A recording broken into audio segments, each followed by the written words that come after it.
Hello दोस्तों, आज मैं एक्सप्लेन करने वाली हूँ the Lord of ring the power of ring के 7 पार्ट को, जिसका नाम है द आई।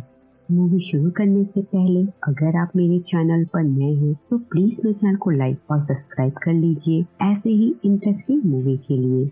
अब तक हमने देखा था कि ज्वालामुखी फटने की वजह से पूरा साउथलैंड आग की चपेट में आ जाता है, जहाँ ग्लैडेरिया को होश आता है और वो चारों तरफ आग की लपटें देखती है। वो कैप्टन और हेलब्रेंड को आवाज लगाती है, तभी उसे वहाँ थियो मिलता है। दूसरी तरफ इसिल्डूर अपने दोस्त वैलेंडर को बचाने की कोशिश करता है, क्योंकि उसका दोस्त चट्टान के नीचे फंस गया था। तभी रानी वहाँ आकर इसिल्डूर की मदद करती है और वो दोनों मिलकर वैलेंडर को बचा लेते हैं। अब ये तीनों मिलकर बाकी लोगों को बचाने के लिए जाते हैं, जो एक घर में फंसे हुए हैं। पर वहां से लोगों को निकालते वक्त छत ढह जाता है, जिसमें रानी तो बच जाती है, लेकिन इसिल्डूर अंदर ही फंस जाता है। आगे हम हार्फुड कम्युनिटी को देखते हैं, जो बढ़ते हुए एक ऐसी जगह पर पहुंचते हैं जो पहले हरा भरा था, पर अब सब राख में मिल चुका है। सेड्राक उन्हें दक्षिण पर्वत के बारे में बताता है, जो आग उगलता है। जब किसी शैतानी शक्ति का जन्म होता है, तब वो पर्वत आग उगलता है। ये सुनकर पॉपी और नूरी उस अजनबी आदमी को देखते हैं। वहीं वो अजनबी एक पेड़ को देखकर अपनी भाषा में कुछ बोल रहा होता है। सदा कहता है शायद वो पेड़ से बात कर रहा है। तभी वो अजनबी जोर जोर से चीखने लगता है। वहाँ खड़ी एक छोटी बच्ची को ऐसा लगता है कि वो उस पेड़ को ठीक कर रहा है, पर अचानक एक डाल टूटकर उस बच्ची के ऊपर गिरने वाला होता है, लेकिन नूरी उस बच्ची को बचा लेती है।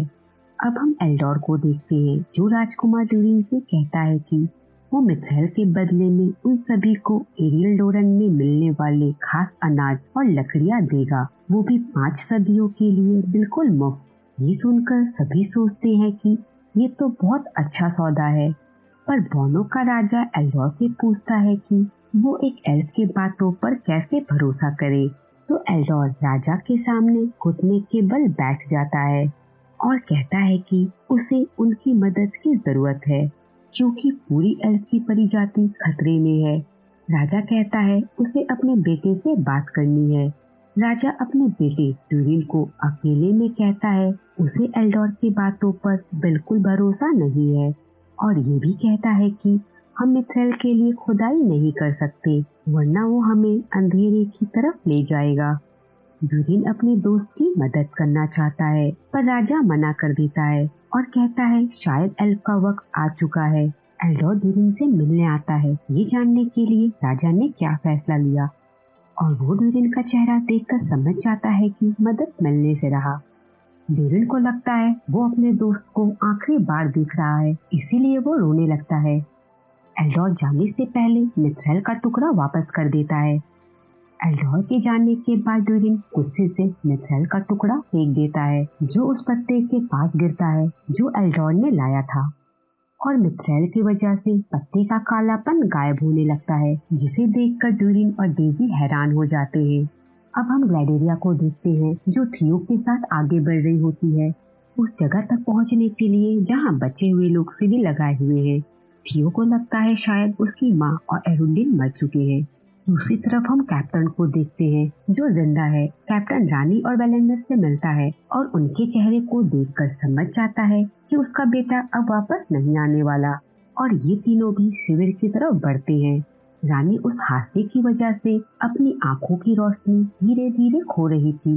अब हम हार्फुड कम्युनिटी को देखते हैं, जो ग्रीनवुड पहुंच जाते हैं, जहां सैड्राक उस अजनबी को एक कागज देता है जिसमें नक्षत्र बने हुए हैं, और कहता है ग्रीनवुड के लोग तुम्हारी मदद कर सकते हैं इस नक्षत्र को ढूंढने में।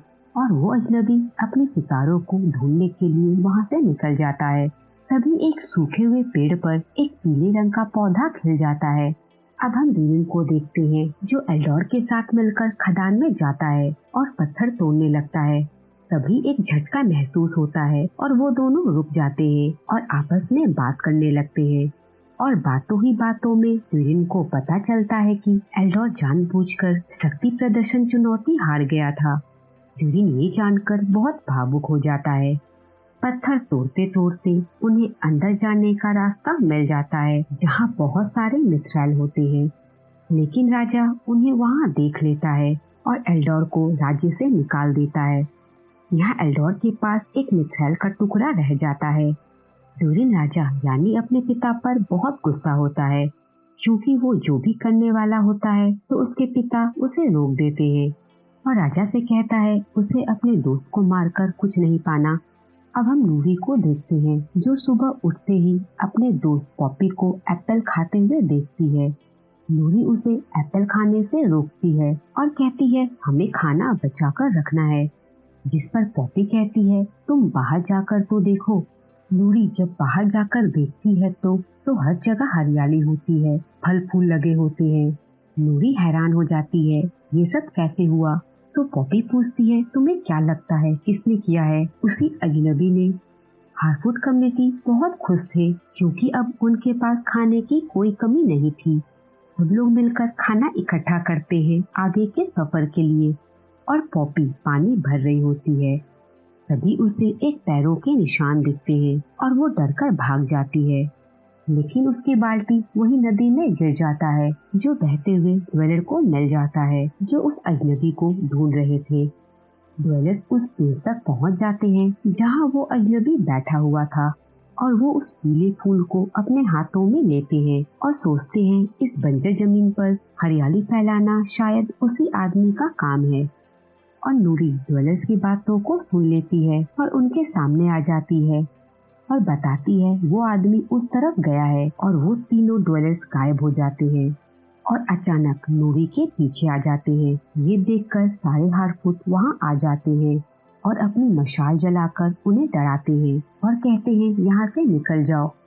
लेकिन वो ड्वेलर्स अपने हाथों से उन मशालों को बुझा देते हैं और हार्फूट कम्युनिटी का कारवां जला देते हैं, जिसे देखकर सभी रोने लगते हैं, क्योंकि उनका सब कुछ बर्बाद हो गया।